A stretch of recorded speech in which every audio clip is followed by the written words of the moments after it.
And when you first hear it, you go, that's the stupidest thing ever. Not really. It's brilliant. He means his circle of friends. Yes. No one goes there anymore. Right. Because all the shitheads came and took it over. That's right, exactly. Essentially the farmer's market. Right. Yes, absolutely. It gets late early out there.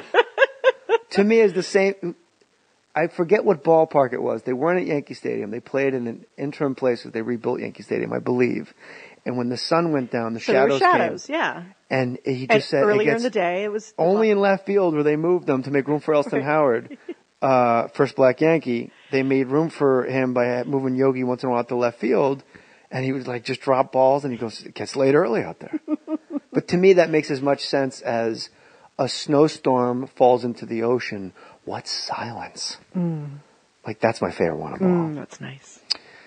So yeah, I bet the listeners are going, "What the fuck are they talking about?" Where did they go? I thought that was George Carlin's daughter and a comic. We just split some minds open. You know, they're writing Big Mind right now. There they are. Yeah, Big Mind. Let's do it. Yeah. So you said you had an encounter with your deceased mother. I did. Go. It was the day after she died. I'm like Charlie Rose. You are. That was nice. Go. that thing. Thank God you're not like Piers Morgan because I can't stand that. You had an appearance. Your deceased mother came back to. Was it a bit of a haunting? Or you know what? We're going to take a commercial break. Hear from our friends at Pepsi Max, and we'll be right back. That was the worst fucking British accent. Yeah, I don't know if there was anything who that was like. I'm not sure. Really wasn't. Chimney sweep. Yeah. Oh, that. Oh yes, Jim. That was fucking Dick Van Dyke playing Bert as Piers Morgan. All right, so you had an encounter with your mom. So yes, I. How long had she been gone? Less than 24 hours. Whoa. And I was in my shower at my parents' old house, in my old shower where I used my old bedroom. I was in the shower sobbing, and these arms came around me, and I could feel them on my body. And then I heard, and I was sobbing and felt these arms, and my mother's voice said to me, "You're going to be okay. You're going to be fine." And it was as oral? real. Did you hear it?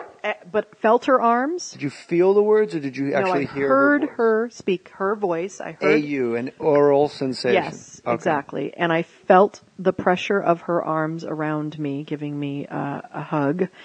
And I'd never had any, I call it Shirley MacLaine moments. I'd never had a Shirley MacLaine moment before in my life.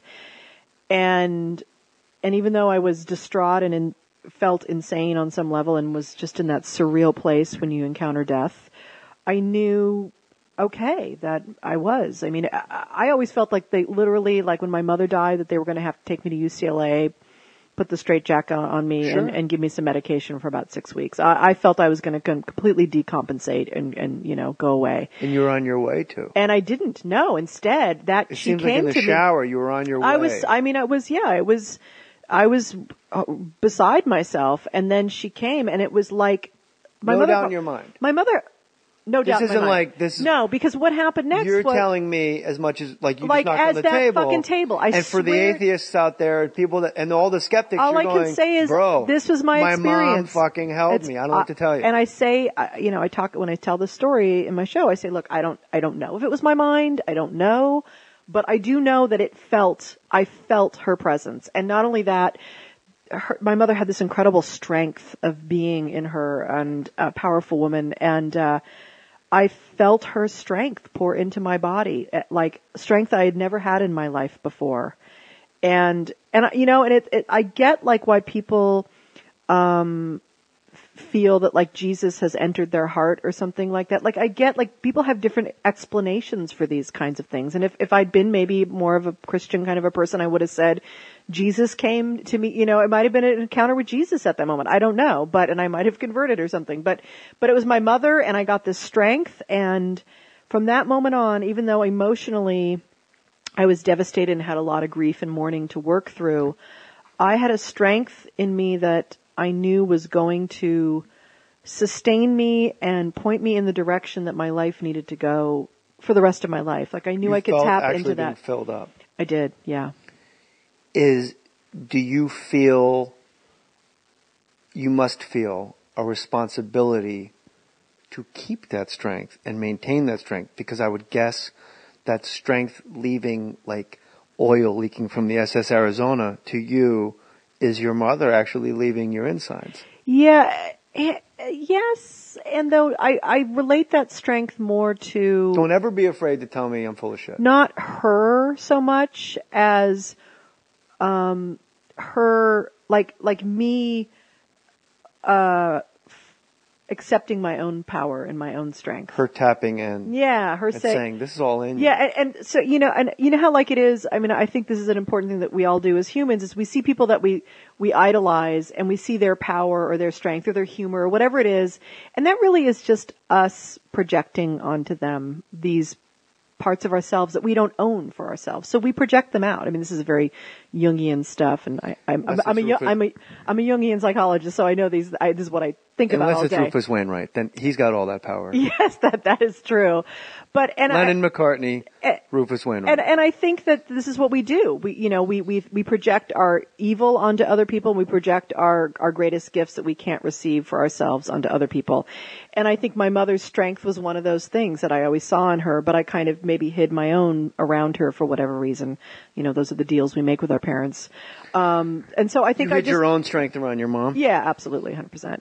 Was that just a role you felt you had to play in the family dynamic? Yeah, because my dad was so powerful already. I thought if there was two powerful people, then mom would feel completely powerless. Were you ever, obviously when they would fight, did you have to choose sides, or were you able to just... It was horrible. I tried to be in the middle, out? But I usually took my dad's side because my mom was a raging, insane, fall down drunk. Plus your dad was way more famous. Yeah, I mean, exactly. So he could get me concert tickets.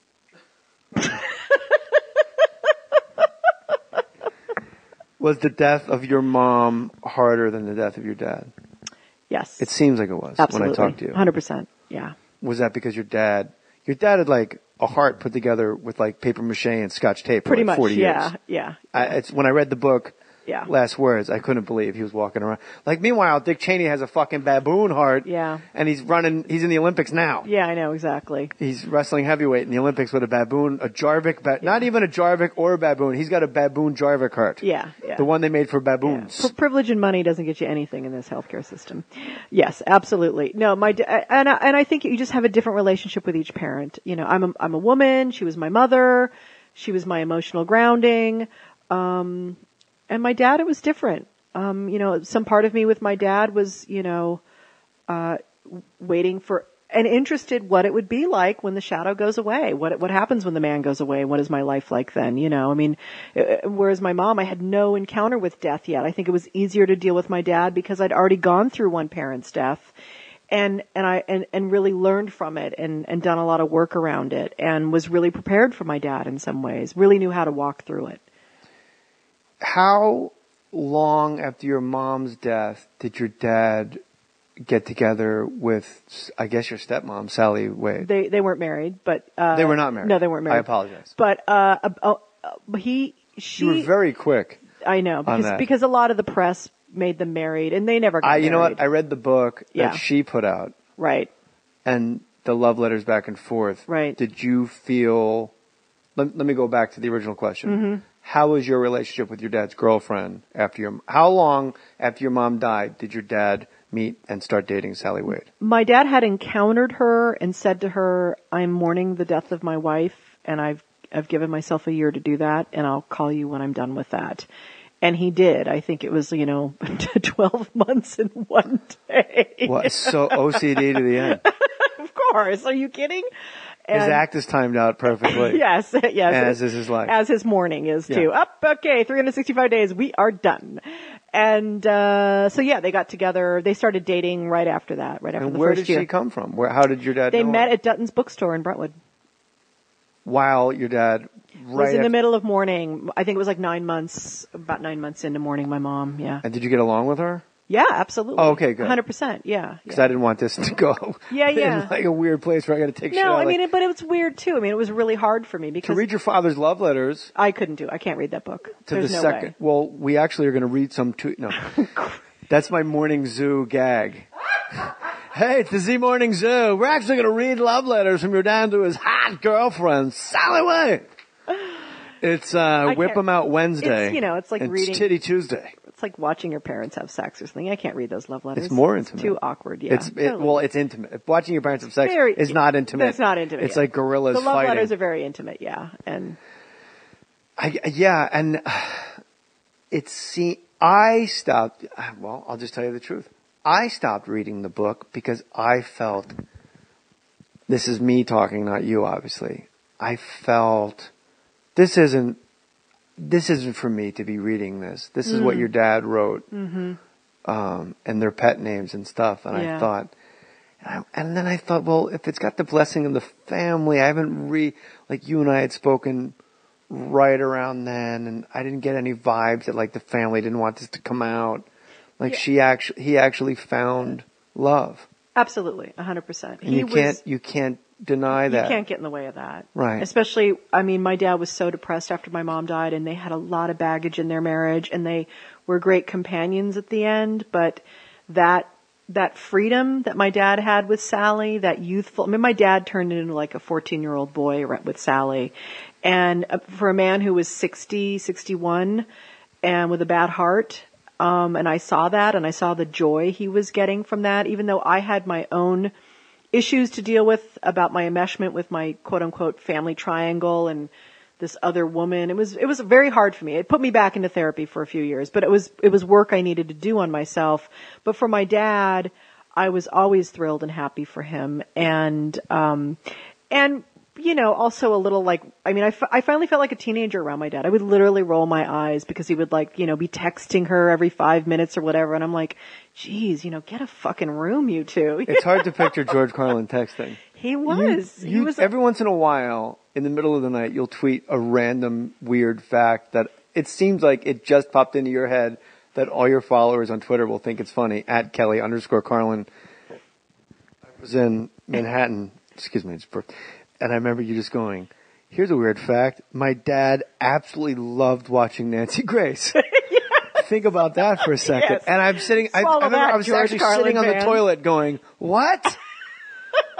But it makes perfect sense. See, for me, like my dad loved to push people's own isms or their own beliefs about the world, and fuck with people. Like that's why he did The Planet is Fine. It's like, yeah, I'm an environmentalist, but fuck with you people. I'm going to fuck with this. Plastic bags? Right, exactly. So my dad had that little bit of him that liked to say, hey, I'm going to fuck with your head right now. So I think I do that a little bit with Carlin fans. It's like, okay, I'm going to fuck with your head a little bit now. Ready? Yeah, he watched Nancy Grace. Oh, and he also watched British Mysteries on PBS. Loved them, was obsessed with them. That makes more sense to me. Well, I actually hear your dad. Murder, She Wrote. Loved Murder, She Wrote. That makes sense to me. That's great. That makes sense to me way more than it all actually makes sense because Nancy Grace, the sensationalism. Oh yeah. And the word tot always being on the bottom of the screen. Yeah. Well, and the funny thing was too, my dad was making fun of something, I don't know, like American Idol or something. And I said, oh, I watched that or something, and he was like, oh, what a waste of whatever. And I'm like, oh, I'm like, well, Dad, we all have our own distractions, clearly. You watch Nancy Grace. And he was like, he looked at me like, how dare you get judgmental with me about this? Not realizing he had just been judgmental. Totally. Did when your dad gave someone a compliment, did he mean it? Was he always? 100%. Okay, 100%. and I have a very ulterior motive behind this question.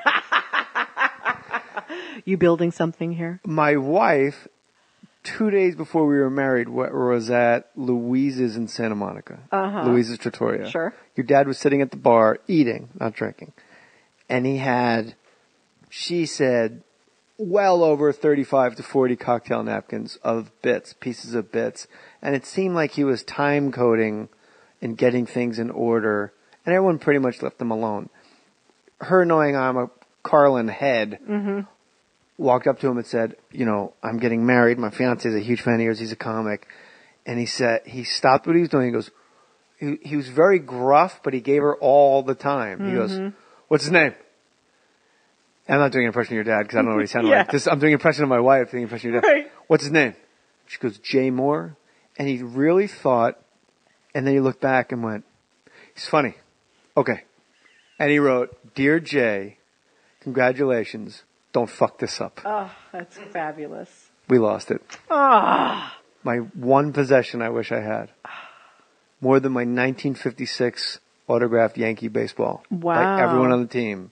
Where Whitey Ford wrote Ed Ford. Your dad's cocktail napkin. Knowing that napkin was next to one of those specials. Right. Did you see it change in your father's act when he was carefree again with Sally? He got more dark.